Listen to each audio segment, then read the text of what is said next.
the show. It is a football Friday, an actual football Friday, because we're sitting here on a football field right at the end zone of the Broncos practice facility at Broncos Park down at Dove Valley. My name is Sean Drotar. Thanks for joining us, as he has every day out at training camp. Cody Roark, our lead writer for the Denver Broncos, the host of the Locked On Broncos podcast, joins us. Cody, here we are at the tail end now of the second week of training camp. As we know, the quarterback situation, I will not call it a competition because it never was, is obviously down to two quarterbacks, which, by the way, that's the only two that were ever even in consideration. Jarrett Stidham and Bo Nix. Now that we've seen them now for the better part of 2 weeks, let's start with Jarrett Stidham. Now in his second year with Sean Payton in this system, what is he doing right that you can see what's a little bit better than last year, and what does he still need to work on? Yeah, I'd say for Jarrett, his command of the offense, he's comfortable. He's very comfortable running what Payton wants him to do, and I think having a year inside the system, he understands,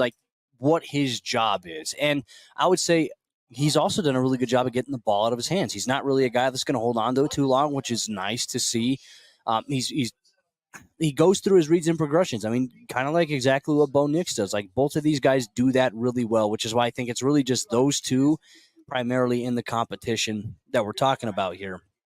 I will say this, though, for Jarrett, he's got an advantage. I think Bo's getting this as well.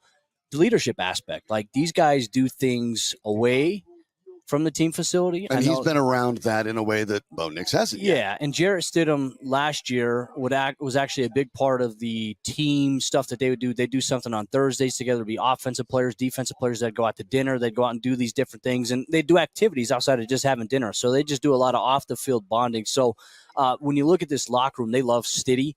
But also, Bo Nix is getting part of that process as well. And look, I would say that Jarrett, even though that he knows he's got competition here, Jarrett's embraced Bo. Bo's embraced Jarrett. That quarterback room has been very supportive of one another.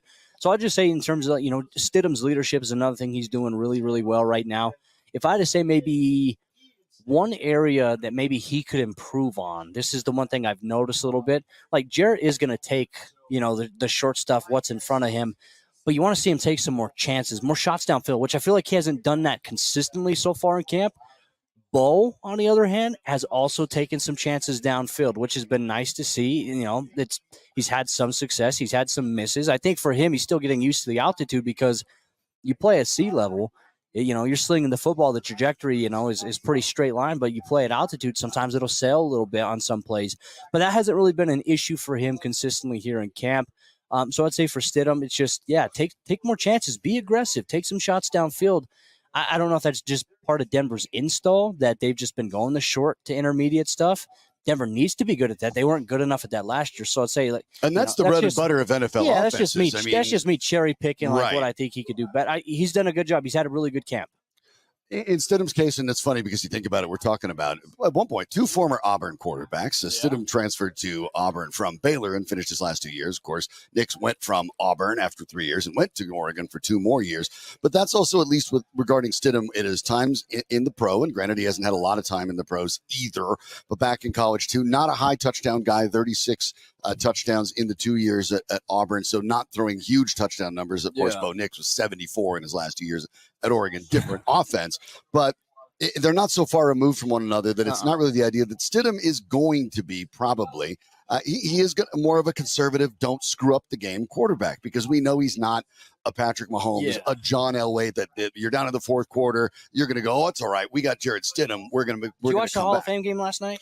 Watched the part of the Hall of Fame game until they stopped it, which shows you everything you need to know about the preseason when the centerpiece of the Hall of Fame, it rains, and they're like, and we're out. I would say the field in Canton's always an issue. So and also Ohio weather is pretty bad. Oh, no, it's bad, and they did the right thing by calling it off. Let's face it. The only thing they were concerned about was interviewing the new inductees, which Randy Gradishar of the Broncos will be one, and trying to get a feel for the new kickoff.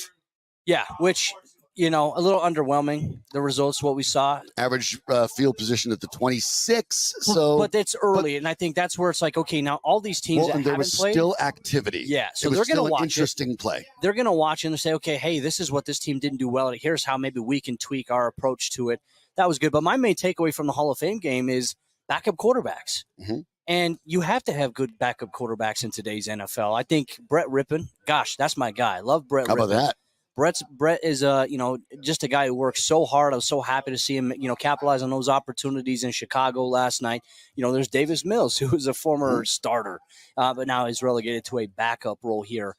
So for me, it's just you look at this and it's like, all right, Denver needs a good backup, regardless of the situation, right? So even if Jarrett Stidham is not the starter, he's going to be a really good backup. And what you want from your backup, you talk about Rippon, you talk about Mills, you talk about Trevor Siemian, who's I remember Super Bowl when champion, he came, he started the Broncos in 2016. I remember telling people like Trevor Siemian is not an NFL starting caliber quarterback, but he's going to retire with a whole bunch of money in his pocket because he's prepared.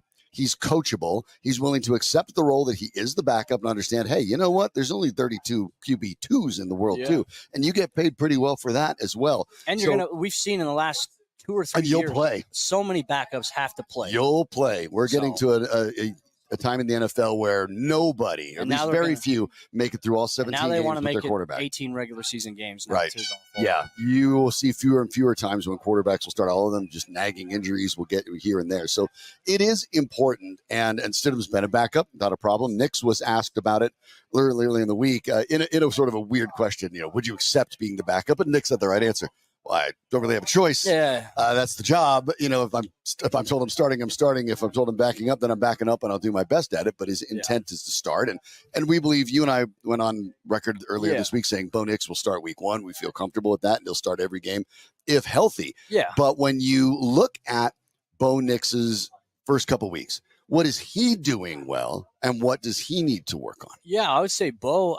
Bo is consistently day in and day out shown steady improvement. Now, I'd say early on, you saw a little bit of just taking what the defense is giving him, checking it down from time to time. But then again, it's like we got to stop living in a time where we criticize people for checking down, especially if their first, second read ain't there and you're going to the check down. Checking down is what NFL coaches want you to do. Remember, the average air yards for NFL quarterbacks for the last 4 years has consistently gotten shorter. Patrick Mahomes did not even average 7. Yeah, last year he checked down. Didn't even average 7. I seem to remember him holding the Lombardi Trophy at the end of the season. And it's just about being smart, and obviously those checkdowns can lead to plays staying alive. You have a bust down in coverage, things like that. But I'll say, like, in terms of that, Bo, the one thing that stands out to me consistently for him is by the time, like, pre-snap processing, like, he's very smart. You can tell, like, he's sitting there, he's reading the coverage pre-snap, he's changing the protection, kill. We're switching this play. He's identifying who the blitzer is. He did that with P.J. Locke and Jaquan McMillan the other day. He called it, and then he adjusted, and he threw hot, like he threw against the blitz, which is what your coach do. You're supposed to do that stuff. But I would also just say he knows where he's going with the football, and he gets it there. And he's very good at evading pressure. Look, he's athletic, and obviously he can make plays out of structure. But I saw it was yesterday on the touchdown throw he had to Devon Vele. He drops back. He's getting it. He's reading. He's standing back in the pocket. Pressure's coming from his right side. He shoulder dips, steps up, and then launches it to Vele. Like, he's maneuvering the pocket really well. Right. His decision-making is good.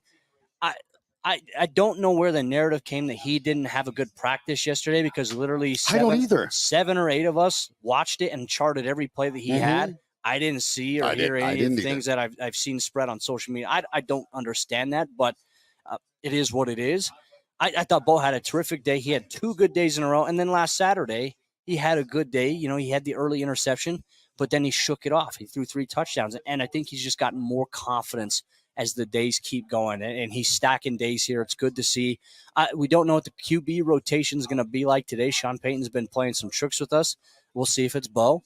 But I imagine right now it's probably going to go primarily to Bo and then Jarrett. And then you are going to see times where you're going to see Zach Wilson rotate with the second team. I think that's just due diligence. But I think it's really between these 2 guys now. I've been impressed with Denver's quarterback room with Bo, with Jarrett. I think they've both done a really tremendous job so far to start training camp. So, some people are going to say, well, they don't have a great quarterback room, just if they just look at the name. I think Bo's going to be a terrific young player. I think there's a lot of things he can do that will help the Broncos succeed and win games. I feel confident that out of all the first-round quarterbacks, when this is all said and done at the end of the year, you're not going to say Bo Nix statistically was the order in which he was picked. There's even some rookie quarterbacks right now that were drafted in the first round that may not even start. Drake May.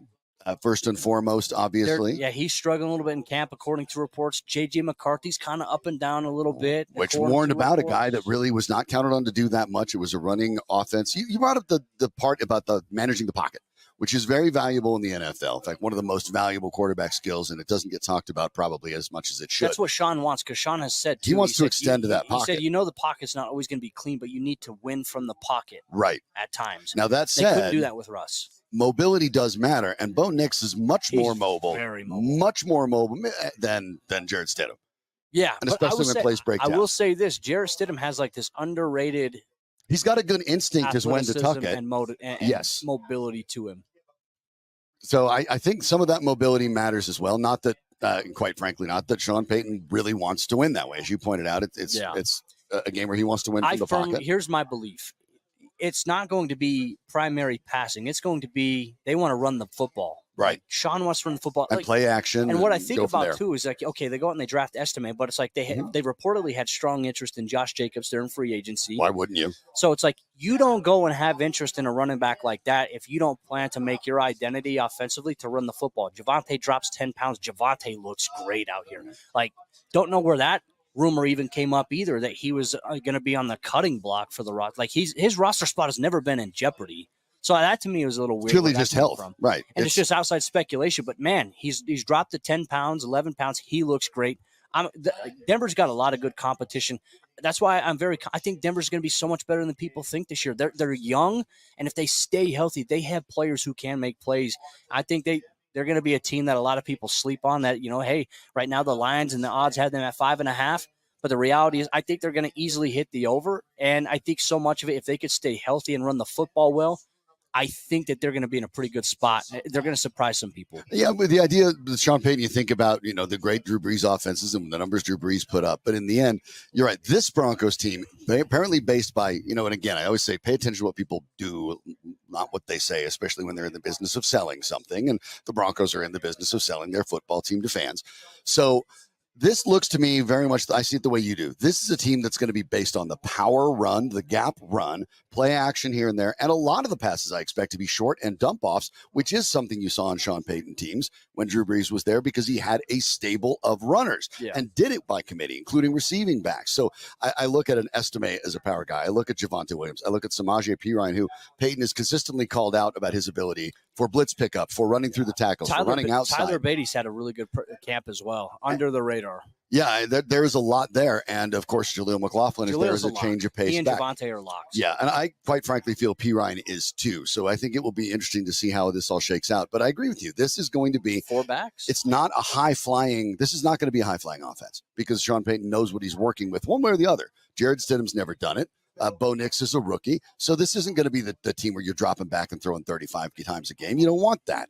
And the Broncos want to control the pace, keep it close, and control it on the ground. So we'll keep that in mind as we continue here at training camp. The first preseason game just barely over a week away. It comes quick. Cody Roark is the man at Mile High Sports with all things Broncos. And, of course, check him out at the Locked On Broncos. It's like 100 degrees out here every day, and we're a little bit loopy by Friday. I'm sore. It's like day 9 or day 900. I'm sore. I haven't had my coffee and yet. all we do coffee is spelled backwards. Stand around. And until I get my coffee, I can't be fuck about anything. The situation here is obviously a little bit ready for a break here. The Broncos are not going full pads today as well. They'll be taking one as well. Follow Cody for all the latest, and we will be back for more live from Broncos training camp at Broncos Park out of Dove Valley next.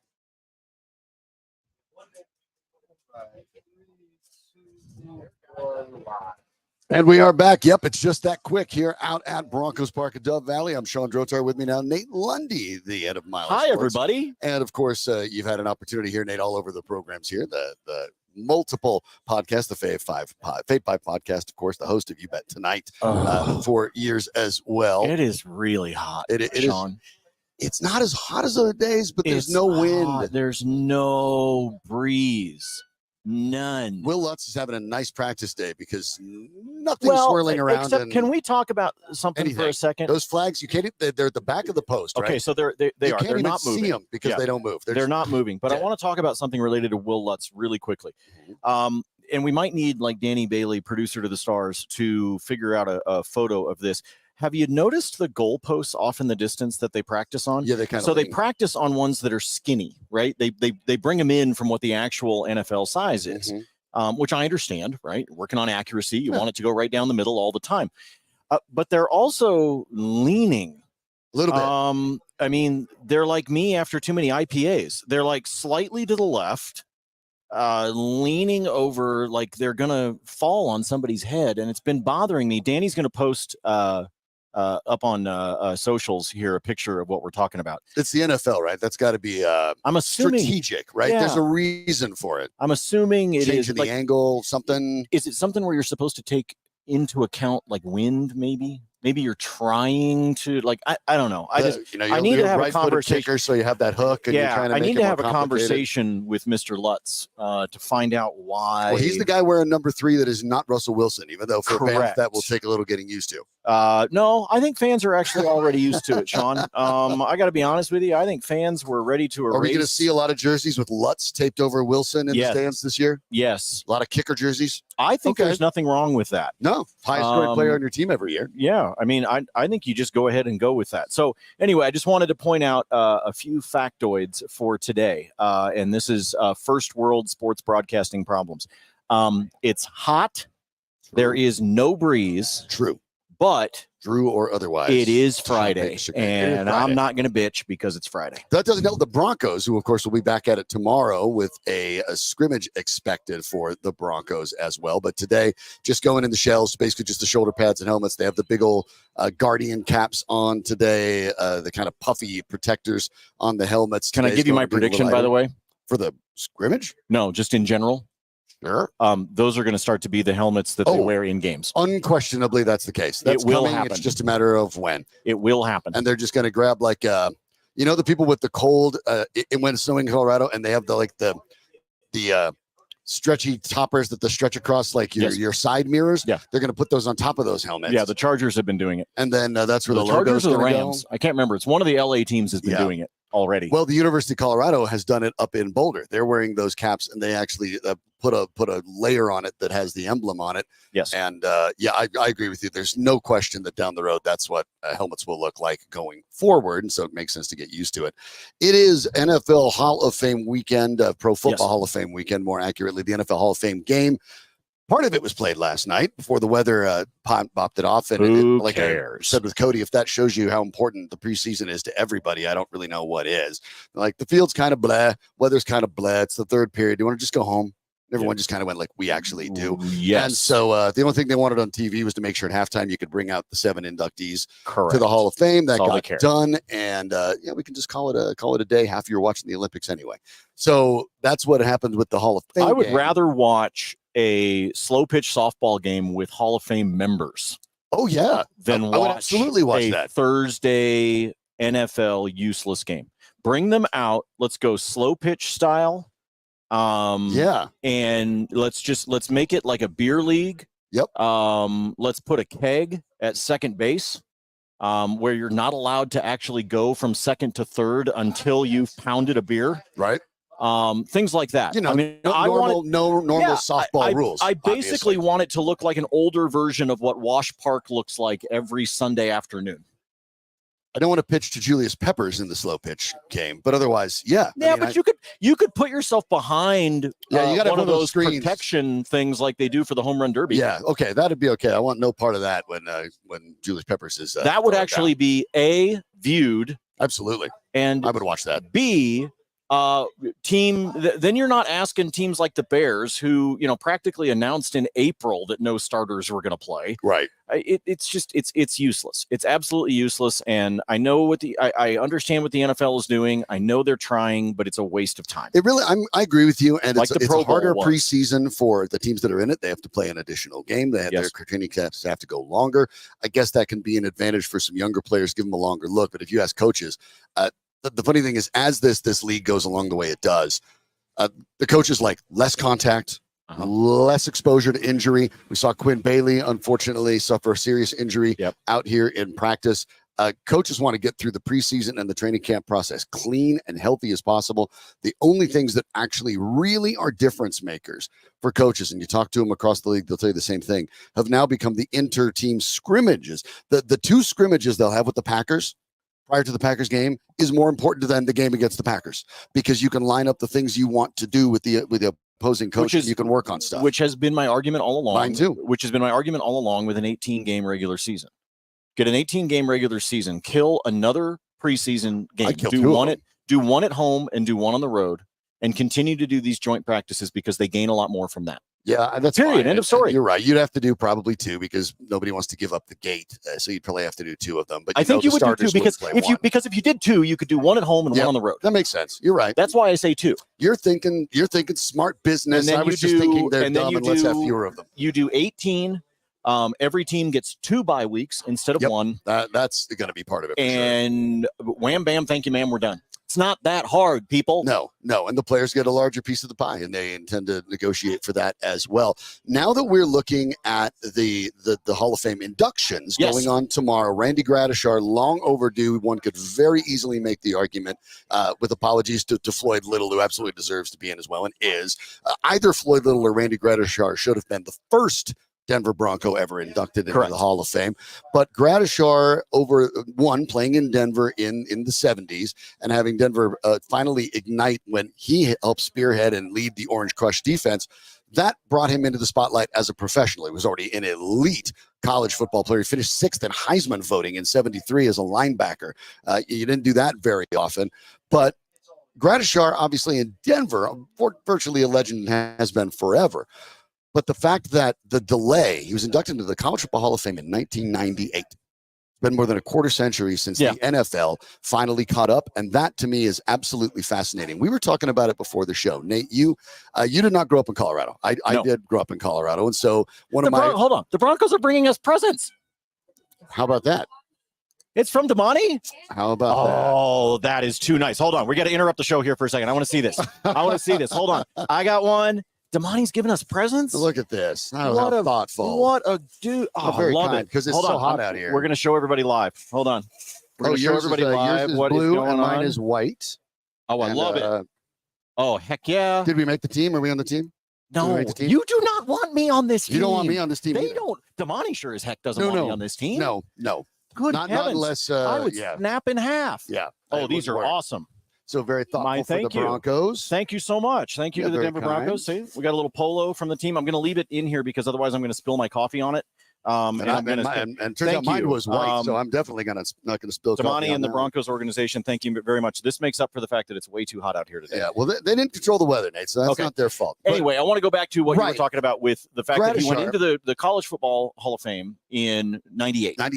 And then we waited around for 26 years. 24, right. And 26 years. Some of that has to do with the idea that, yes, it is Denver during that time frame. It's not like it is nowadays where everything NFL related is on television at all times. That's not necessarily the case. Correct. And there was the idea that a lot of the things that we look at statistics nowadays, the NFL tracks tons of statistics. Other companies even do tons of analytical data, ESPN, Pro Football Focus, what have you. But believe it or not, tackles and sacks for a lot of the 1970s were not official stats, neither tackles nor stats.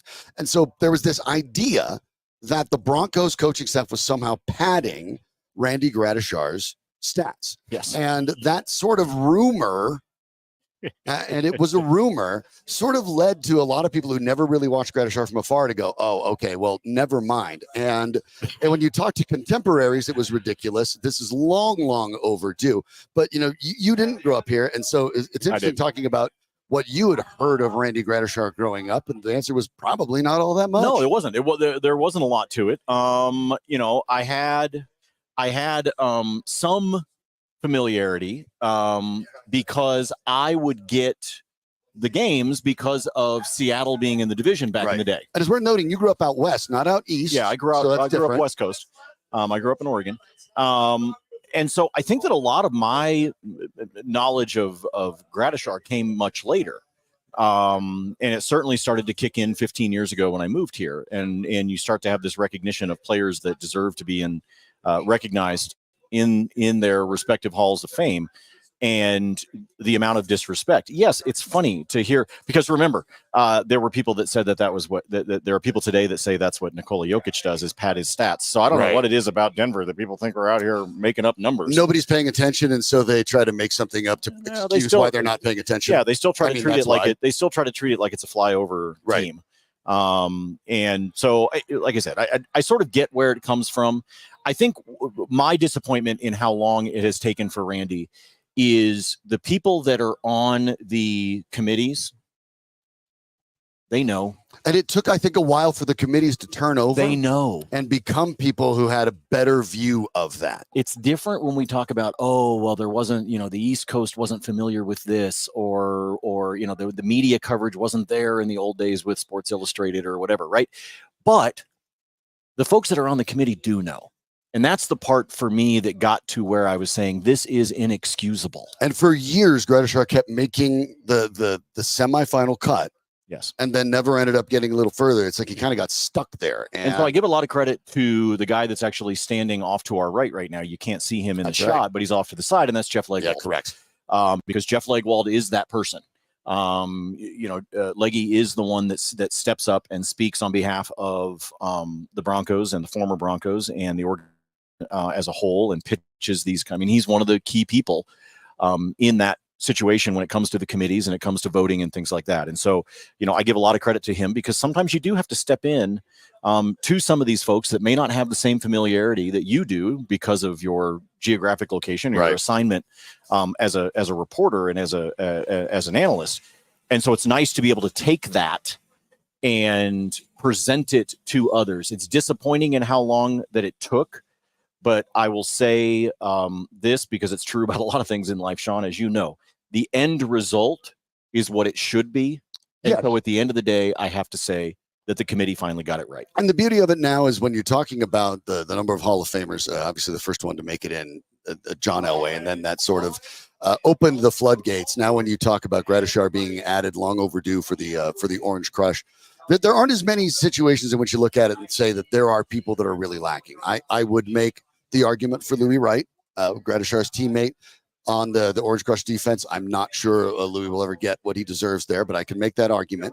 I think that's an egregious exclusion. And I think I can also make the argument for Rod Smith with 2 Super Bowl rings. And when he retired, at least no undrafted player had ever had more receiving yards or than Rod Smith. So I think it would be fair. But at that point, you're talking about now in the entire history of the team, along with Carl Mecklenburg, I think, which is also fair. 3 players that probably are worthy that haven't made it in. You can probably, for now, all 32 teams say there's probably 3 players that should be in there. Yeah, I want to make sure people understand. It's been evened out. The Broncos, I think, are now fairly represented. But until Gradishar got in, it was kind of hard to say they were. It was very difficult to be able to do. Here's one of the things that I think is really cool, is we sat down on Radio Row in Las Vegas prior to the Super Bowl this year. We were on Radio Row, and you had a chance to sit down and talk to Randy the morning after he was announced. We were actually the very first interview of the morning after he got the call, right? Yeah, so he got the confirmation on Thursday evening. Friday morning, he was with us on Radio Row. And for those of you that missed it, we're going to replay that for you in a moment. But our entire training camp coverage, including, frankly, the coverage that we did on Radio Row, absolutely, was brought to us by our friends at Rolling Smoke Friday Barbecue. Too. Thinking about some barbecue this weekend? Thinking about barbecue and a cold beer is what I'm thinking about. But if you're thinking about grabbing some food this weekend, it doesn't matter if it's tonight, maybe it's lunch tomorrow, maybe it's something for Sunday, or maybe it's that you want to stop by, grab some, bring it home, and kick back on the patio at your house. Whatever it is, let Rolling Smoke Barbecue take care of it for you. They can do it right there in the store, and I'll give you the locations in a moment. You can always find the information, including the menu and their details on how they do their catering. Whether you've got 6 people or 60, they are more than happy to take care of you. And that's at RollingSmokeBBQ.com. But when you stop by one of the locations, you're going to, like, you smell it, but like from a distance, like it just starts to hit your nose and you immediately start drooling.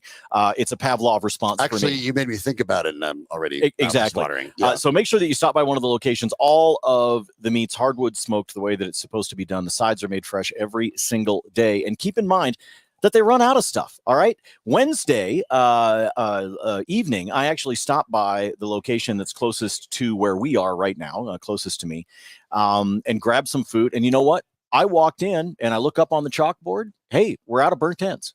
We're out of hot links. It happens. And the reason it happens is because they make sure that what they've got is absolutely fresh. They're not just carrying it over day to day. So stop by and see them. The first location that Terry built when it was time to get out of being the food truck and actually have the brick and mortar was at the Stanley Marketplace in Aurora.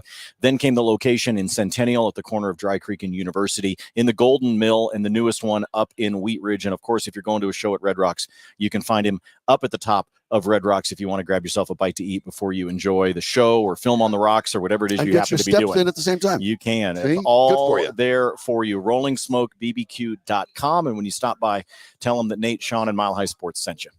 We talked about that Randy Gradishar interview. Of course, what was terrific about it, first interview we had in the morning after learning about it, the emotions were real, they were raw, they were new. We want to give you an opportunity to hear that. We'll do that just in a moment here on Mile High Sports.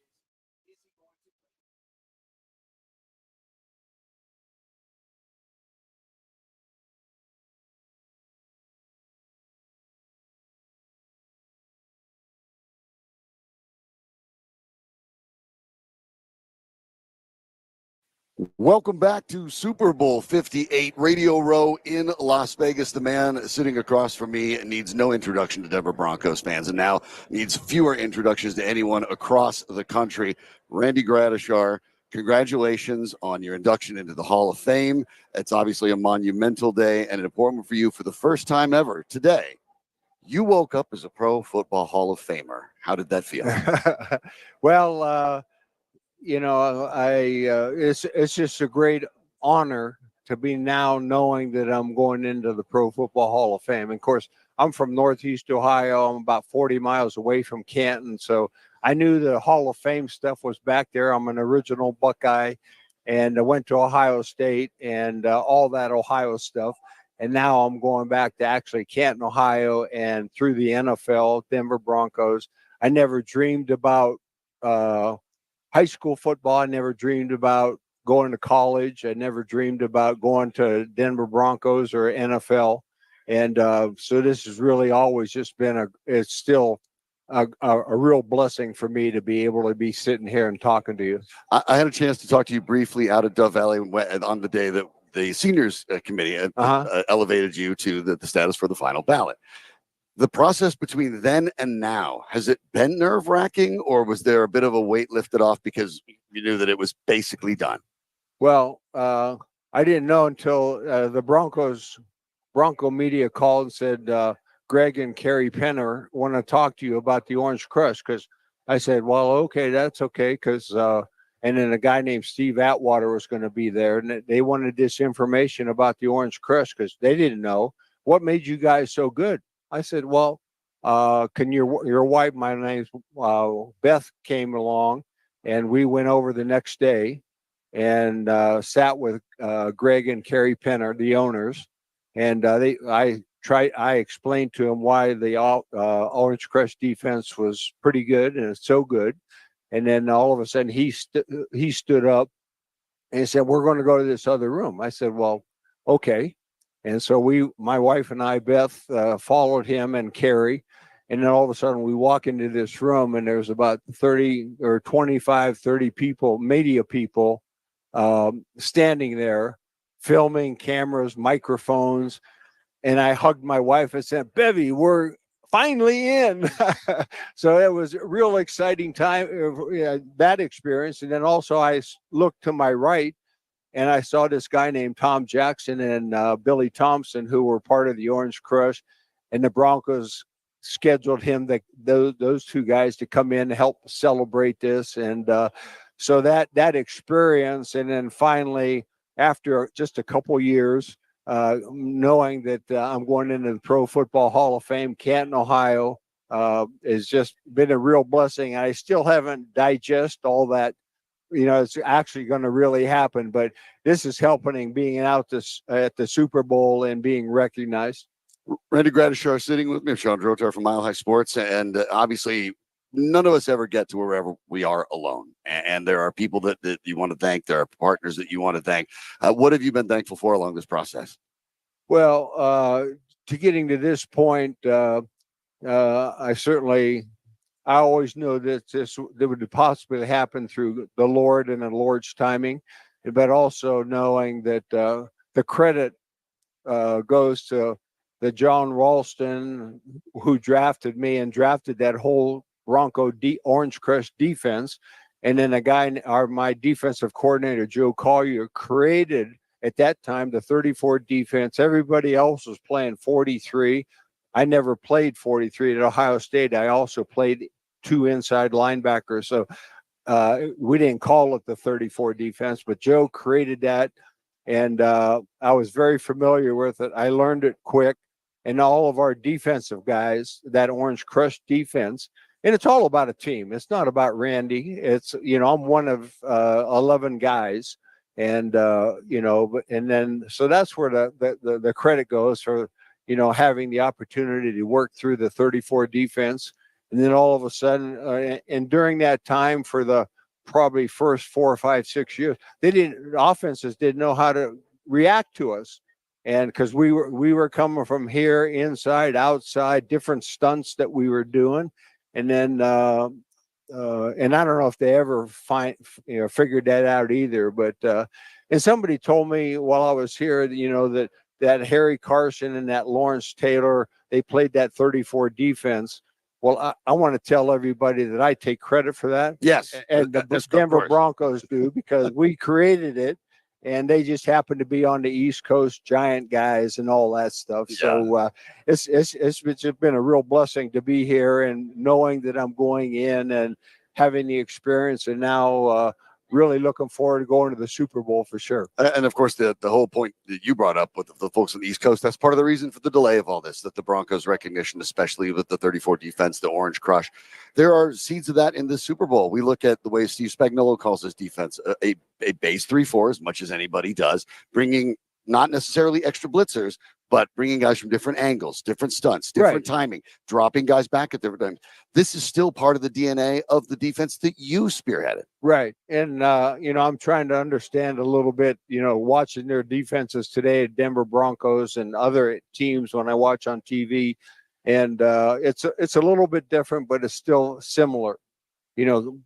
Guys coming from different angles, our defensive line guys doing different things, the linebackers. And so, and now they're even blitzing safeties more often and cornerbacks once in a while. And so, as we know, generally our world keeps changing in lots of different ways. And certainly, pro football has changed also. Yeah, but football still remains football, and greatness remains greatness. Randy Gradishar, Hall of Famer in the upcoming 2024 class. Obviously, you've had partners that have gotten you there too. I recognize Phil Long on your shirt. I know they've been a big part of this journey for you. Well, yeah, I've been with the Phil Long dealership group last 26 years, and the owner, Jay Cimino, hired me. And then all of a sudden he had an idea. Said, Randy, when are you going to get in the Hall of Fame? I said, I don't know. So 25 years later, I'm here, and it's because of Jay Cimino, and he brought along a few committee guys for 20 some years trying to get me into the Hall of Fame, because I never thought about it. I never wanted it. I didn't hire an agent to help me get in. And so Jay Cimino through the Phil Long dealerships has just been great.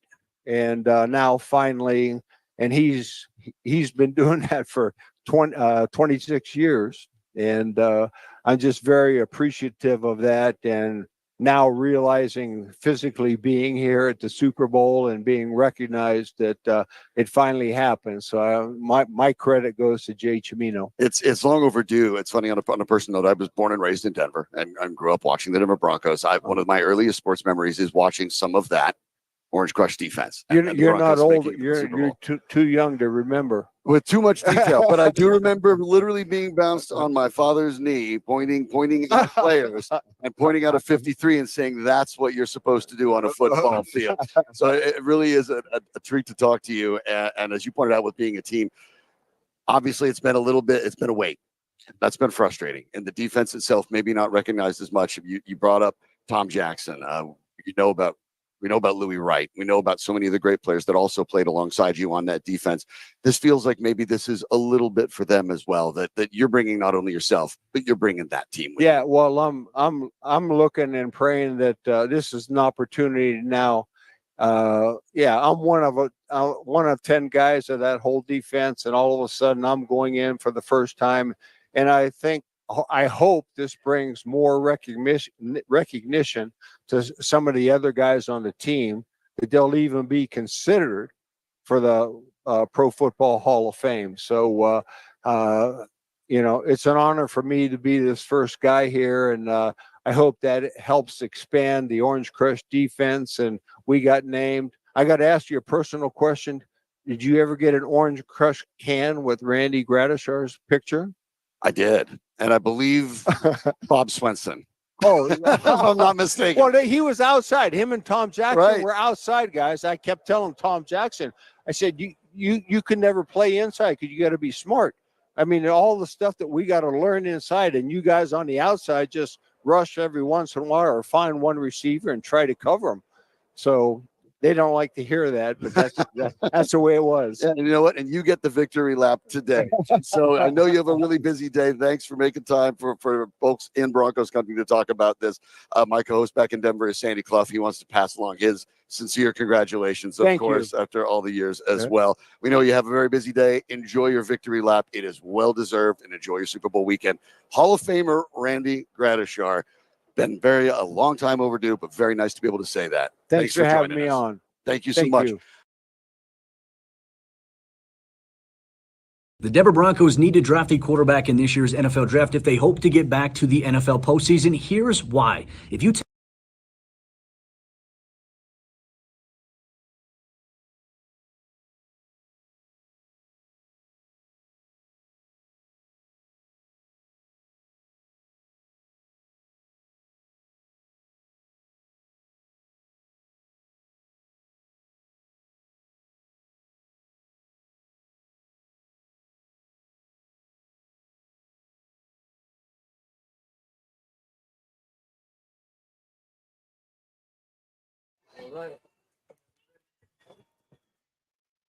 Welcome back to Broncos Park at Dove Valley. Sandy and Sean Drotar here with you. Nate Lundy in for Sandy today. Hope you had a chance to catch that interview with Randy Gradishar from back in February out in Las Vegas the morning after he was given the news that he would finally be inducted into the Pro Football Hall of Fame.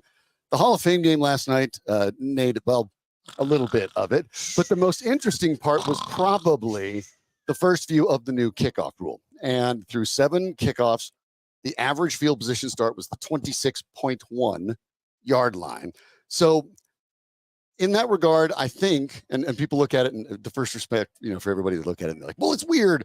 I'm not sure about it. Of course it's weird. Yeah, it's a new rule. Of course it's weird. At the same time, I think it actually sort of did the job. And as it continues to evolve, I think teams are going to get creative with it and it will be a more exciting play. I think it's a good improvement.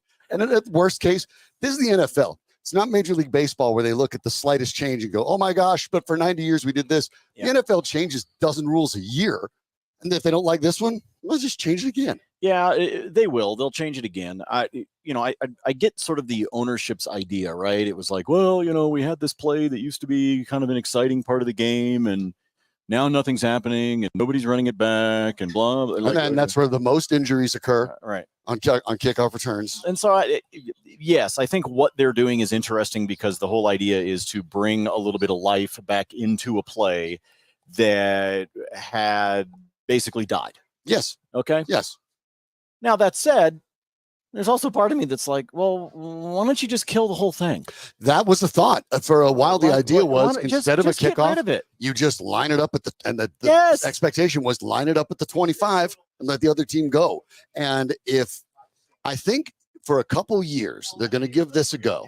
And if the injuries don't go down dramatically, I think they will, just because the run-ups are substantially different. This is more like blocking a long running play. It is. Injuries, I think, will go down. But if it still ends up hovering at the 26-yard line or so with all of this, and it's not that much different, I think a lot of consideration will be given to just the other team scores. Here's the ball at the 25. Go get them. Let's have more football. You could actually have, if you really want to get creative, follow me on this one. All right? There are ways to do it. Okay. You really want to get creative. Sure. if you kick an extra point, the opposing team starts their next drive on the 20. Okay. If you go for 2 and it's successful, they start on the 10. Yeah, or something to that effect. I think that's okay. And if it's a field goal, they start at the 25 or the 30. I mean, what if where the opposition gets the ball has to do with whether you were successful on your scoring drive or not? I like that, and I've thought about the same thing, because what it encourages is aggressive. What that would encourage is aggressive play. Correct. Which I think is what fans want in virtually every So, for circumstance. example, late in the game, the Broncos, I'm going to use the Broncos just so we feel good about ourselves here as my example. Sean, late in the game, all right, there's a minute 25 left to go, and the Broncos score, and to go up, I'm making this up, to go up by 2, Mm-hmm. all right, and they say, you know what, we're going to go for 2 to try to make it a 4-point game for 2 reasons. One, then a touchdown has to beat us. And you got to go 10 yards and further. You've got to go 10 yards further. I don't have a problem with it at all. I don't know. I'm throwing crap out I was there. actually in the camp of, quite frankly, just ditch it. Forget about it. Kickers are too good. I for a while just thought, set it up at the 20, 25, 30. I don't care. Set it up somewhere else. Which seems so ironic, by the way. Let the game go. Which seems incredibly ironic when Devin Hester is going into the Hall of Fame this weekend. Yeah. Well, and you know, the idea is Devin Hester and plays like that are part of the reasons they are trying to salvage the they're trying to give themselves some sort of life. And I think it's worth it, and we'll see how it goes for a couple of years. But I do think that it's interesting, because when I look at the Denver Broncos, who have they're only all pro last year, not just pro, but all pro in Jaleel McLaughlin as a return man. Yes. Who returns kickoffs very, very well. The idea is for the Broncos this year, at least, a team that is going to win its games on the margins. Right. To have McLaughlin and some clever scheming on the special team side, this could be a hidden advantage for the Broncos. When you talk about the 3 phases of the game, the special teams, one of them? Yes. Is it an important one? Yes. Is it the third most important by a mile? Also, yes. But if you're the Broncos and you look at it and think, we might be able a couple times a year to maybe score off this play, or at the very least, really flip field position and start at nearly midfield, all of a sudden for the Broncos, that may be an additional game or 2 they'd win that they otherwise might not. So I think this rules change helps the Broncos more than it helps probably a bunch of other teams. I think it can, because, and I think it would help, like, I'm going to throw this out there. I think it would also help a team like the Chicago Bears. I think it would help a team like the Carolina Panthers that have young quarterbacks that have still not matured and gotten to the level that their teams all want them to be, in Bryce Young, Caleb Williams, Bo Nix, etc. And so having the field flip an extra 15 yards, 18 yards, 20 yards in your favor, right, does create something that you can actually build off of. So I do see where you're coming from, that it can benefit some teams like that. Patrick Mahomes is batting 1,000 when it comes to, the final drives to win games in the fourth quarter of his career. I don't know that the Chiefs, not that the Chiefs and Andy Reid wouldn't like to have better field position. I'm just saying that they aren't really worried about it. Yeah, not every team is equally concerned, right? So I'm curious to see what it does. I do think that what they are doing, I can see the goal. I can see the where the origin of this was intended to go with the teams. I'm just going to say, like I said before, if you even remotely see that it's either not working or that dudes are still getting hurt, just give them the damn ball in 25 and call it good. Yeah. And it becomes, quite frankly, a better fan experience in that regard, too. I think so, too. Because instead of worrying about a timeout after the touchdown, a timeout after the kickoff, what you could do is let's just line it up and go. You do the timeout after the score, and then when we come out of the timeout on television, the offense has got the ball and they're ready to snap. Right. More opportunities for those ceremonial ball kicks. Now, if not, my there. vote would be, if this doesn't work, what I proposed before, which is that the team gets the ball based on what happens on the previous offensive possession. And I didn't even thought about what you said in terms of, okay, if it's a made field goal, maybe it's a difference of 5 or 10 yards on each option. Easy to understand type of thing. Yeah. Because I love 2-point conversions. They're fun. Sure. They are really fun. I've made the argument in the past that the NFL, I know why they won't, but I mean, I've made the argument that I'd be okay with scrapping the extra point. When they pushed it back, at least you made it somewhat You did a make little it. more. It's Oh, no yeah, longer, you did. It's no longer a gimme. And so I think that's a good fix. Yeah, you did. But prior to that, I was okay with saying, forget it. Just everyone go for two. That's more fun anyway. So there are some things that, last night's game excluded. When we get into the preseason contest next week, I'll be curious to see more of it in action. Yeah. And the NFL, I need to see it more. Remember, every time they do this, the NFL makes a rule. They all year long, they see who finds a loophole. And then they close the loophole, and they try it again. We're going to see one of the changes for all season long last year. The Dolphins were getting a lot of flack, and fans were ripping the officials in Dolphins games because the Dolphins were doing this late motion that looked like a false start. Well, it turns out you were right. It is a false start, and it's a false start under the rules. But the refs just kind of didn't know what to do with it and didn't call it. And now one of the points of emphasis is, no, that's not going to be allowed anymore. That's going to be called the false start that it always should have been. But that's kind of how the NFL works, right? Somebody gets up to the line, crosses the line, figures out a little loophole here and there, and then the NFL tries to tighten it a little bit. So this is the beginning of a process with this new kickoff rule. It's nowhere near the end of it. Right.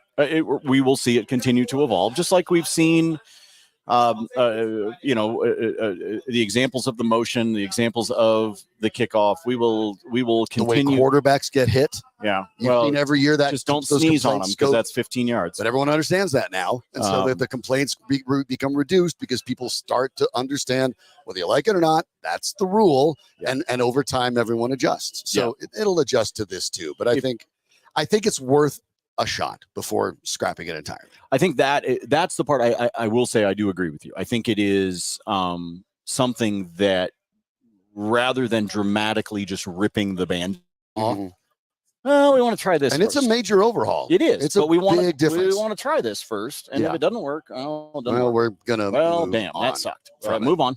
Yeah. And they will move on to something, to something completely different. I want to go back to your Gradishar conversation and your Gradishar interview that we were having both about 20 minutes ago, and then obviously when folks got a chance to rewatch the interview that you did with Randy from Radio Row, and we were talking about my lack of the firsthand knowledge of him in particular from a spotlight standpoint, having grown up on the West Coast and not grown up right here in Denver as you did, and not having the same connection to him until I got here, about 15 years ago. And my interactions with Randy were very similar to what we had on Radio Row a few months ago. It was the post playing time of Randy. It was him on the sidelines at games. Walking around with his clipboard and making notes and making sure the guys are following all the rules on, are you wearing the right socks and the jerseys and all, just kind of like game management kinds of things that he did on behalf of the team. But he also was a tremendous ambassador, absolutely, and advocate of just the Broncos as an organization in general. Yes. And doing so within the community, and specifically for him doing so in the veteran community, amongst others. There were so many times that you could see either pictures from, or you and I would attend a Broncos community service event. And there are a couple of people from the Broncos alumni that are almost always there. One of them is Randy Gradishar. The other is Steve Atwater. Yes. And that is where a lot of my interaction came with Randy, as opposed to watching him on the field. And so regardless of my me growing up watching him in terms of playing, I found that connection with him when he was doing the community things, and recognized just who he is as a person, as a human being. Yeah. I love that. There are some former players, Sean, that are assholes. Yeah, that's the truth. There are. There's no question about it. And there are some former Broncos that are assholes, people. I'm sorry to tell you, but it's true. But the ones that aren't stand out. Yes. And Randy Gradishar stands out. Yes. And always has. And people, I think, who maybe came to the Denver Broncos at a later time period. Remember, there were kind of three phases of the Denver Broncos, and I say this, most of this, what I'm talking about being before my time too. In fact, really, quite frankly, my sort of one of my very earliest sports memories is sort of not necessarily the team, but Bronco mania, knowing that on the paper every morning was something about the Broncos in that 77 season because they were making a run. And obviously Gradishar was the face of that team in many ways. There were others, of course, Haven Moses on the offensive side, Otis Armstrong, the running back. That there's terrific players like Louis Wright I mentioned across the board. That Orange Crush defense was phenomenal. But the early on in the 1960s, you had Floyd Little, of course, who's in the Hall, Lionel Taylor, top tier receiver flanker at the time in the old AFL.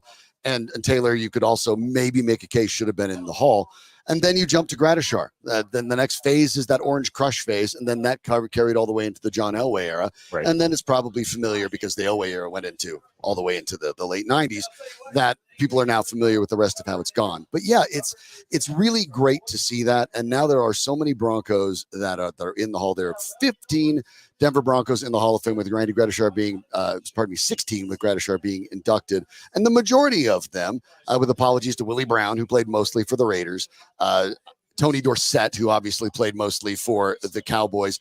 And I think when you look at those two guys, they're not, I don't think of them as Broncos. They played for the Broncos. I think with John Lynch, I think with DeMarcus Ware, I think with Peyton Manning. John Lynch and DeMarcus Ware are in this like weird gray area for me. They were they were here during such an impactful time. They were here at impactful, but not necessarily in totality. But if you mention John Lynch, seasons. I think Tampa Bay Buccaneer. If you mention DeMarcus, so do I. Dallas Cowboys. So do I. I know they had great years in Denver. You think Brian Dawkins? I think Philadelphia Eagles. Correct. So there's always some of that. There's going to be this gray area, which is what makes somebody like a Gradishar or an Elway or a Floyd Little, or though that's what makes those people carry a little bit more weight. There are plenty of folks in Indianapolis that are happy for their Colt Peyton Manning to be in the Hall of Fame. Sure. Right. Yeah. I mean, it just one Super Bowl for each franchise. Yeah. So kind of anyway, I just throw that out there because I wanted to be fair. I'm not going to try to pretend that I was someone that grew up watching that defense, because I didn't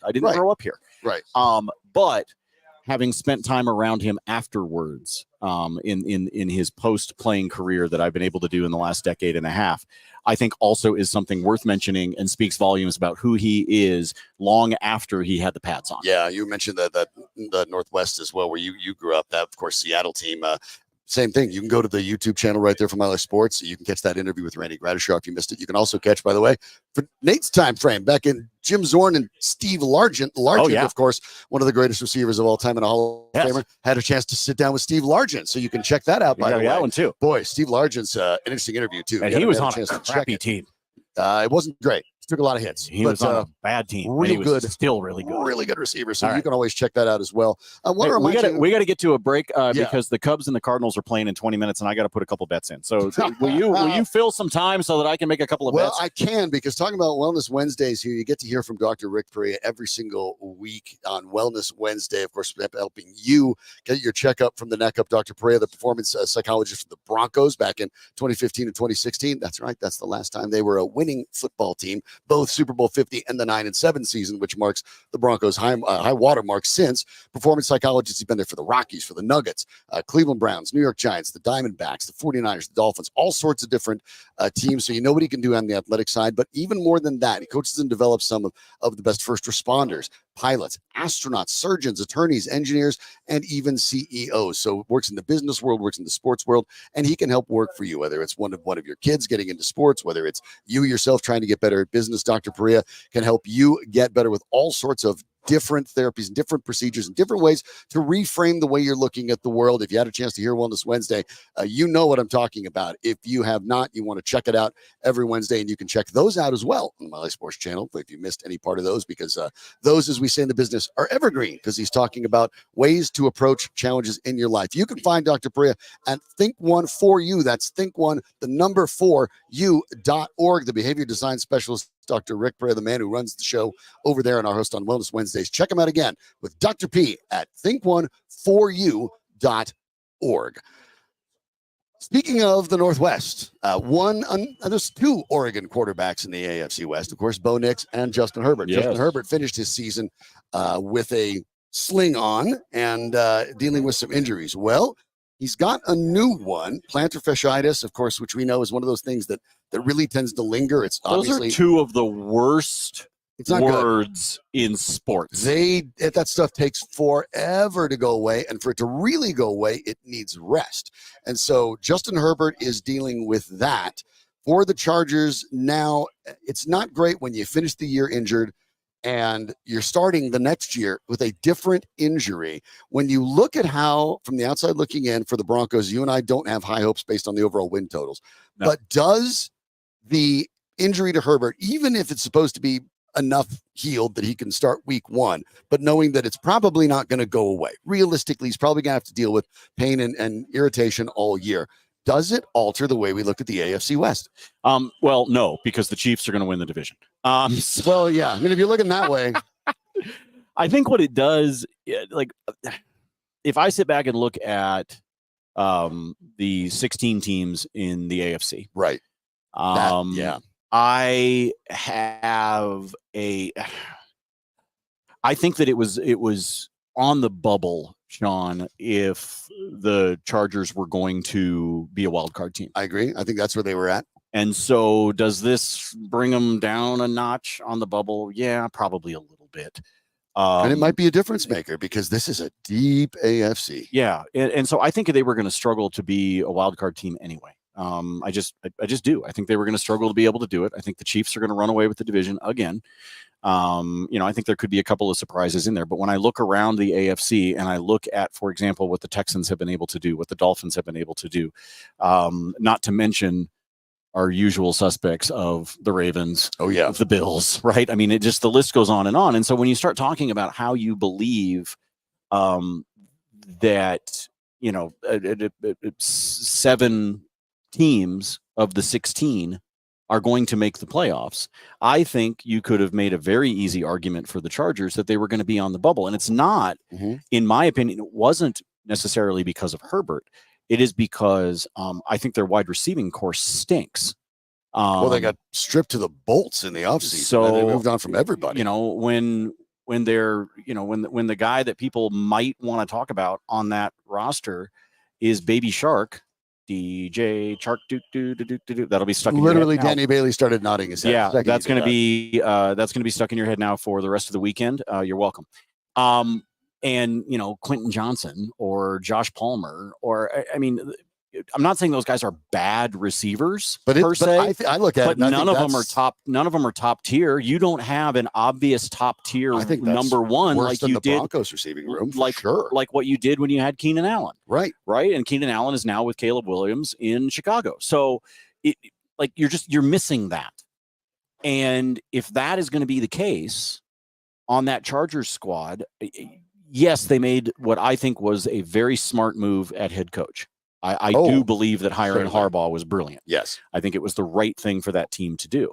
But I think you have to recognize that your talent is only at a certain level right now. They're going to need to fill in some big time gaps on the receiving side of the roster. And so bubble wildcard team, your quarterback wasn't a question, and now his foot is. Yeah. Those of you that have watched or listened to me for long enough, you know that I spent time in San Antonio, and I'm a Spurs fan, and continue to be, except when they're playing the Nuggets. So don't at me on social media. I do root for the Nuggets even when they're playing the Spurs. But Tim Duncan dealt with plantar fasciitis quite a bit, and it was one of those things that the only way to get better outside of shots in the bottom of your foot was rest, going all the way back to what you said at the beginning of this segment. Without Tim Duncan's plantar fasciitis, we don't know the term load management. Right. That's not a thing. That literally became a thing because Greg Popovich kept resting him to ease that up. That became what you hear about load management now in the NBA. And I think as we get longer with the schedules in the NFL too, the idea that may even come up here and there for players in the NFL, especially if it jumps to 18, might be. If it goes to 18, you could easily see that. But going all the way back to all of it, do I think it changes the dynamic in the AFC West? Minimally, unless 2 weeks from now, or 3 weeks from now, or a month from now, we are still talking in strong terms Right. about his foot. Yeah, about how much of a problem it is. You're right. The Broncos get the Chargers first. They get them in Denver in week 6 in October, and then not again all the way until a couple days before Christmas in LA on December 22nd. I will throw this out there for you, though. This is me really connecting the dots, but something that you're going to want to watch over the next 4 weeks when it comes to Justin Herbert's status and his foot is this. Those of you in the next 3 or 4 weeks that are going to be doing your fantasy drafts, if that team is not in playoff contention in early December, they will shut him down and they will let that heal. He's too critical. I mean, he is. He's too critical for them. You talked about how much they've stripped out. I mean, think about that. So I want to throw that out there for those of you that are thinking about it from a season-long fantasy perspective. If they are not in contention, if what I just said about the potential of his foot here in the next 4 weeks, and if there is not someone on that wide receiving room that steps up even remotely to be a number one for them, and they are sitting at the point where they've only got, 6 wins in early December, if I'm the Chargers, I shut him down and I let that heal. Are the Chargers one of those teams this year, especially given the situation now with Herbert, that you're thinking of whether it's fantasy, whether it's betting, the Chargers might be a team to stay away from? Looking at the projected, at least projected starters, you have Herbert obviously, but then the running backs, you're going with a pair of Baltimore castoffs, guys that, by the way, injury problems have derailed their career, Gus Edwards and J.K. Dobbins. You brought up Chark as a receiver, Joshua Palmer presumably starting on the other side. And then Quentin Johnson obviously comes back, but then the next 2 guys on the list are both rookies, Ladd McConkey and Brendan Rice, the former Buffalo that then turned to USC. And I think they can find a little bit of success in terms of what they do on the ground or what they do with the running back coming out of the backfield. And yes, I understand. The Broncos, they have Will Disley at tight end. And if you remember well, that was a problem. Are they going to miss Austin Eckler? Of course. Yeah. Hello. Yeah. He's a great talent. Pride of Western Colorado.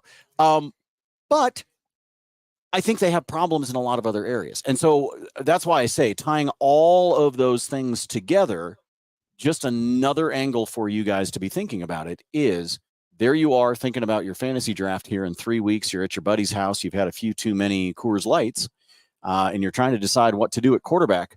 I just want you to remember what we said if that foot is still bothering him. And especially in the next 4 weeks. The old handcuff idea, I'm not sure Easton Stick's going to help. Oh, no, don't do that. Easton Stick is it's not going to work. Max Duggan's not going to help you. So those are some challenges. But the Chargers are in an interesting spot because we look at this year with 60 of the 91 guys in camp, quote unquote, Sean Payton guys that have joined the team since Sean Payton took over. Okay. That's almost double what it was the year before. What you're seeing with the Chargers is sort of like what you saw last year with the Broncos. Harbaugh is now, they've made expensive cuts. They've made expensive releases. They've made trades. They've let guys go. They've let guys walk via free agency. They're in the process of turning it over with Harbaugh guys. Yes. And so the idea was that Herbert, at least, and still a very dangerous defense and a playmaking defense. Then you got guys like Joey Bosa and Derwin James and Asante Samuel and Khalil Mack still around there. They can make a lot of plays for you and keep you in the games. The idea was that even though the offense itself might not be particularly dynamic, with that defense and with Justin Herbert, they would be able to make do in what is, oddly, despite the fact you're talking about the 2-time Super Bowl champions, the Chiefs, I would say is a rather soft AFC West. But if Herbert is hurt, all bets are off. Yeah, that'll change things a lot. And, we were talking about some player stats and things like that. I was just double checking because I thought it had happened yesterday, and I was double checking that it had. The books have taken down Herbert's season at the moment until they get a better idea. And that tells you that they don't feel totally comfortable. He'll be 100% fine. Oh, by the way, I will tell you that in the last week, Bo Nix's passing yardage for the season has gone up by 50 yards. I know that doesn't seem like a lot, but that's a pretty decent movement, folks. It's gone from 2,800 to 2,850. See, and I think he's going to get 3,000. Well, so maybe the books are moving it because of you. I'm sure that's it. Yeah, I'm sure that's what it is, Nate. Right? Absolutely. But it's totally your fault. A 17-game season. Let's say Bo Nix. Believe me, whatever, when it comes to the books, whatever I say, they're like, oh yeah, that guy's nuts. Don't listen to that guy. And they go the opposite direction. So maybe you actually have a positive influence. Could be, maybe, I guess, it'd be nice if they'd let me know. But when you think about the way that 17-game season, let's say Bo Nix starts week 1 and plays all 17 games, knock on whatever wood grain, whatever you have nearby for injury. But 3,000 yards in 17 games is an average of 176 yards passing a game. I think I can't see a situation in which Nix doesn't get to like 220. Except one of the things that I throw out there when it comes to that is you're operating on the assumption of all 17 games. Correct. That's the thing. That's true. I mean, that to me, that's it. But I look at it and I think 220 yards a game is feasible. And I still think by today's standards, that's pretty low. Let's put that in a 16 game. That's a 3,500 yard year. 220 per. Yeah. So, I mean, you don't really have to do something crazy in order to get big time numbers. And that part of it, I think, is worth considering too. But it's kind of fascinating to see where those numbers lie, because with rookie quarterbacks, obviously there's a lot of variation, depends on a lot of the teams they're playing. And the Broncos schedule is relatively difficult on the whole. Obviously the AFC is tough, and some of their out of conference games is tough too. Schedule's a pain in the ass. Yeah, it's rough. It's rough. It's a rough schedule. You pointed it out earlier that the part of it is, this is one of the years where you get 9 road games. Yes, that's part of it too. It's just the part. They're going to get beat up, folks. The question for all of us from a fan standpoint, not the analysis that we're doing or that Cody's doing on the site or anything like that. From a fan standpoint, it is: do you look better, right, than you did last year? Aside wins and losses, do you look better? Don't look at the standings. Right. Look with your eyeballs and figure out if this team is headed in the right direction. I brought up the idea of being able to get some of the analysis and things like that. One of the best ways that you can do that is not only here on our YouTube channel with a lot of the shows that we have, but make sure you're subscribed to the podcast. If you're stuck in this god-awful Denver traffic, you might as well get yourself caught up on what's happening with our teams. And you can do that with the network of folks that have their podcasts with us on Mile High Sports. We're here talking about the Broncos at Broncos Park, powered by Common Spirit, which means we're talking about our friend Troy Rank and the Broncos podcast that Troy does. He actually just did a new episode this morning. It is dropped. It is published. So if you're subscribed, check out your podcast platform, because you're going to see a brand new episode in there from him this morning. And if not, get in there and subscribe. And make sure that you are listening to Troy, because you're going to get that analysis. But Troy also brings on some great guests. Sometimes it's some of the conversations he's able to have out here with players or coaches, and sometimes he brings in some folks from the outside to talk about the NFL or talk about the Broncos or talk about guys like Bo Nix, for example. So make sure you're doing that with that podcast. And of course, between now and October, we know we are going to be ramping up as it pertains to the Avalanche and to the Nuggets. And so when it comes to the Nuggets, Pickaxe and Roll is always there for you with Ryan Blackburn. Grab that podcast or grab it here on the YouTube channel. And the same idea with our friend Arif Dean and the Hockey Mountain High podcast that talks all things Avalanche. So you put all of those things together, you've always got the podcast, the content you're looking for. Our friend Drew Goodman's podcast is on our network as well. And so is our sister site, coloradopreps.com. We keep you up to date on what's happening around the state in high school sports. So there's plenty to be done from an audio standpoint on the podcast network. Get it wherever you pick up your pods. Just search Mile High Sports. Easy as that. And if you're coming out to camp tomorrow, the Broncos, of course, will not have a practice on Sunday. Bring a lot of this. Yeah, water and sunscreen and hats are your friends. Yes. But by the way, you are allowed to bring like a blanket or something to sit on. You are not allowed to bring like an umbrella to give yourself shade. I just want to remind everybody. That's a good point. Be aware of that. So that's part of the equation too. So you will be getting the sun, so be ready for it. You need those. Those cool neck things with the wet towels. Yeah, like the little. But they even make those ones that are really lightweight fabric. Our buddy Ryan Green from DNVR was wearing one yesterday, and I was like, dude, that's pretty damn smart. So you can obviously do that when you come out here. I'm excited for the fans, Sean, coming out tomorrow, because I think they're going to see. I think it's going to be one of the more entertaining practices that you could come to and watch. In terms of what I would expect that Sean Payton and the coordinators and the coaches are going to put these guys through. Yeah, you're expected to see a scrimmage tomorrow. So you expected to see always fun, some legitimate football-like substance on the field here, as opposed to a lot of the practices. And this one may actually have sort of like Velveeta. Yeah. Like, I mean, I don't hate Velveeta. Makes really good It's queso. not really cheese, but it's not really cheese. But you can be okay with it if you're in the right mood. But and that's kind of what Broncos you camp mix it practices with some are. Rotel and you're good. Yeah. But Right? So out here, you mix it with the fact that it's a Saturday in the sunshine and you're seeing Bo Nix. And it's kind of, they got pads, there'll be a little hitting. It makes the Velveeta tolerable. Yeah. Sean Payton expected to call some plays. Vance Joseph going to call plays against each other. The expectation is there will be a scrimmage there. And that will be interesting because next week is game week. Yes. The first preseason game. So this may go quite a bit towards ending this acclimation, ascension, whatever you want to call it. But do not call it a quarterback competition for Bo Nix because it's Bo Nix's job. I think by Tuesday, Sean Payton will say who is starting against the Colts. Yes, and even though the Colts, right? It is the Colts, and even though maybe Jared Stidham against the Colts don't read too much into it, because it might be, but I think he's at least going to tell us. preseason. I think he's at least going to tell us who is going to start the game. Yes, and even if he doesn't, you can start paying And by the attention way, to the reps. Would not surprise me for what Sean just said that it would be Stidham, given the fact that he is familiar with this team and with this offense already, and that might be where Sean Payton wants to start. And I think there is a courtesy when there is a quote competition to give the veteran a long, fair look, especially the guy that's been here before. Go ahead and giving it to the rookie. But whatever happens, shock me. Don't read a lot into it. Right. But in other words, if Bo Nix looks as good as Jared Stidham or close to as good as Jared Stidham, I talked about this with Cody Roark a couple days ago. Actually, the idea that.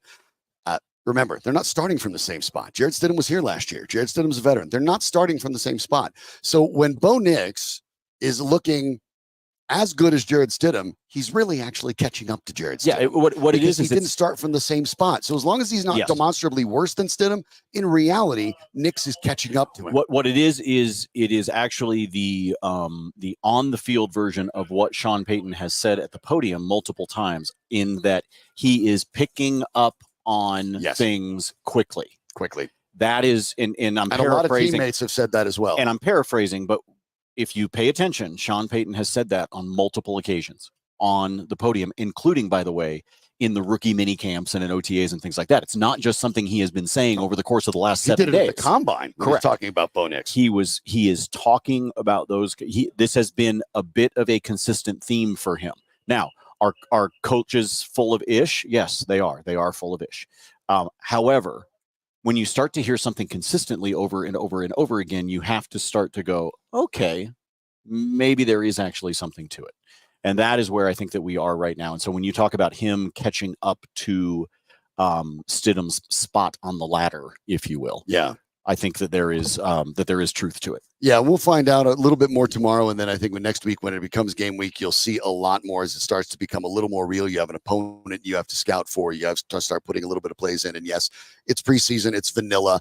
I get that. But the way that the Broncos practice should ramp up a little bit next week as well. And it will start with the scrimmage tomorrow. So that will be a fascinating part of the equation. And it is more than the quarterback. Of course, there are a lot of other interesting competitions for spots, even starting roles. I think Levi Wallace is dramatically in the lead opposite Pat Surtain, but I don't think it's cemented. I think we know that Sean Payton has talked about Riley Moss all offseason. I think the Broncos want Riley Moss to step up. And if not out and out take the job from Levi Wallace at this point, certainly be the guy right behind him. So I think they're looking for that cornerback spot. The safety spot, Brandon Jones is still out. They're not going to rush him back with the hamstring injury, but you have PJ Locke, you have Caden Stearns, both with injury histories themselves. Mm-hmm. So, I mean, trying to cement the safety position will be interesting as well. Not only who starts opposite of Jones, but how that rotation will work.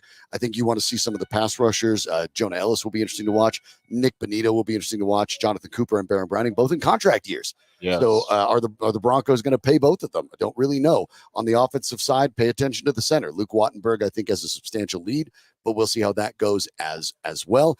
And when you're talking about the wide receiver room, you know Cortland Sutton is there. You know they paid Josh Reynolds to bring him over. You know they drafted Marvin Mims, although I still wonder how much they're going to work him in. You hear a lot, but you heard a lot last year, and they never really did. But yeah, pay attention to the rookies. Troy Franklin, Devon Vele, who's looking. I'm excited really good. about Troy Franklin. I am too, and I think when you watch some of that depth, that's interesting. And then maybe the backup tight end. I love talking about tight ends because people are. Of course, they're always about the next thing, right? What about Greg Dulcich? What about Lucas Kroll? I'm like, okay, yeah, which one's going to back up Adam Troutman? Because Adam Troutman's going to be the starter. Yeah. But behind it, they need to find depth there. And can the Broncos keep 4 halfbacks? We know they're going to keep Michael Burton, the fullback, but can they keep 4 halfbacks? Can you keep Audric Estime, Javonte Williams, Samaje Perine, and Jaleel McLaughlin. I think you can, and I think, quite frankly, the Broncos probably should. I think one of those is going.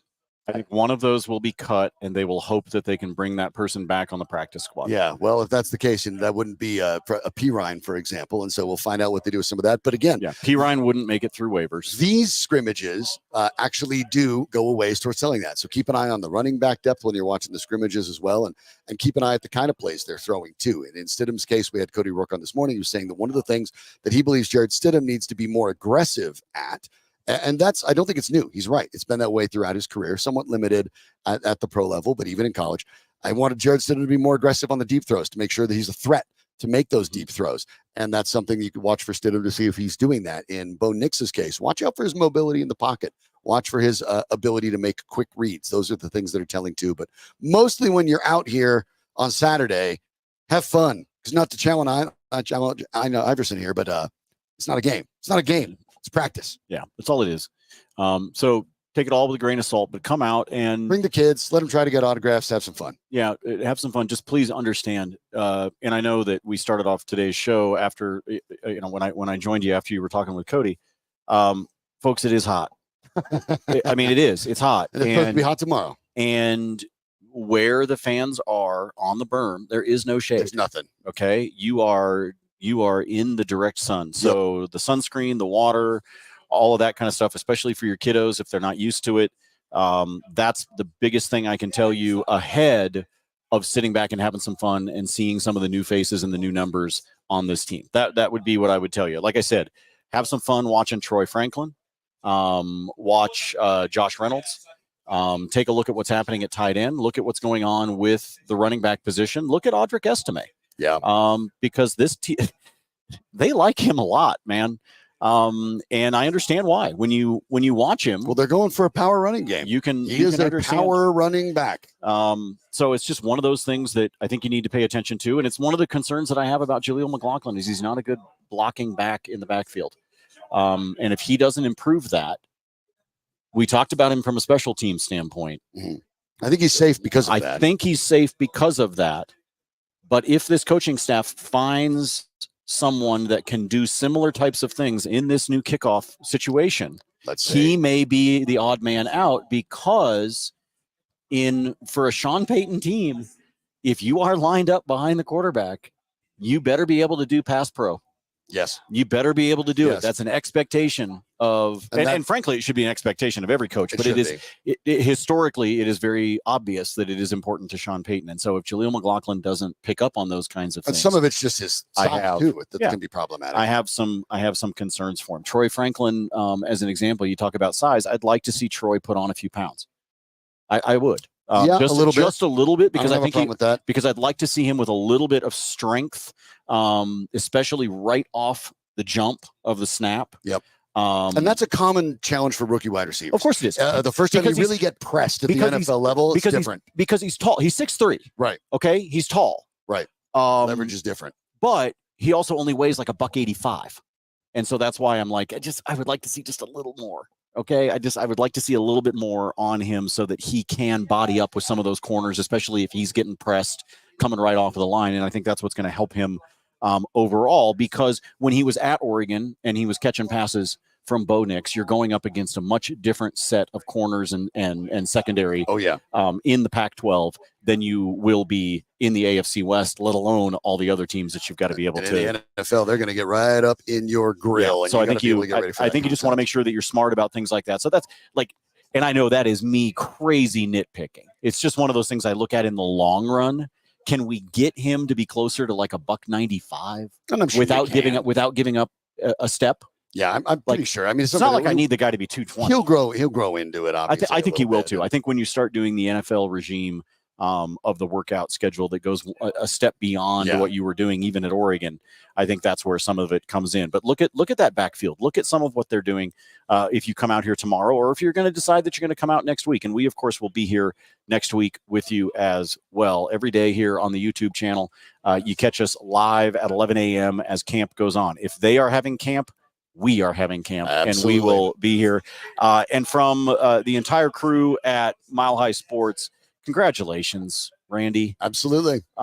It is so ridiculously exciting. overdue, and I am so happy for him to finally get that call, because I do believe, unfortunately, there is a history with the Pro Football Hall of Fame of players receiving that recognition after they have an opportunity to experience it themselves because they've passed on. Yes. And I'm grateful that Randy Gradishar is going to have that opportunity to be able to be recognized and to feel that recognition for himself, not just for his family and not just for his legacy with the NFL and with the Denver Broncos, but the fact that he will stand there on that stage. He will stand next to his Canton bust. He will have the gold jacket, and he will enjoy all of those things while he is here with us. And I can't wait for the Broncos to honor him again during the regular season. Randy Gradishar, along with the rest of the Hall of Fame inductees of this season, will be inducted tomorrow out in Canton. You'll be able to catch that on television, obviously. That